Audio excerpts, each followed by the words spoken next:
பேரறிஞர் அண்ணா பிறந்தநாளை முன்னிட்டு அதிமுக மாமன்ற உறுப்பினர் டாக்டர் கே கார்த்திக் பொதுமக்களுக்கு இனிப்பு மற்றும் அன்னதானம் வழங்கினார்.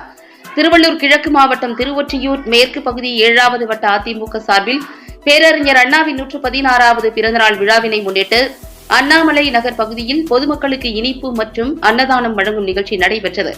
இந்த நிகழ்ச்சியில் காஞ்சிபுரம் மண்டல அதிமுக தகவல் தொழில்நுட்ப தலைவரும் மாமன்ற உறுப்பினருமான டாக்டர் கே கார்த்திக் கலந்து கொண்டு பேரறிஞர் அண்ணாவின் திருவுருவ படத்திற்கு மலர் தூவி மரியாதை செய்து பொதுமக்களுக்கு இனிப்பு மற்றும் அன்னதானம் வழங்கினார். முன்னதாக பட்டாசு வெடித்து மாமன்ற உறுப்பினருக்கு சால்வைகள் அணிவித்து உற்சாக வரவேற்பு அளிக்கப்பட்டது. இதில் 7வது மேற்கு வட்ட செயலாளர் எம் கண்ணன், முன்னாள் வட்ட செயலாளர் எஸ் ஸ்டீபன் உட்பட மாவட்ட, பகுதி, வட்ட அதிமுக இந்நாள் நிர்வாகிகள், முன்னாள் நிர்வாகிகள், பொதுமக்கள் என பலர் கலந்து கொண்டனர்.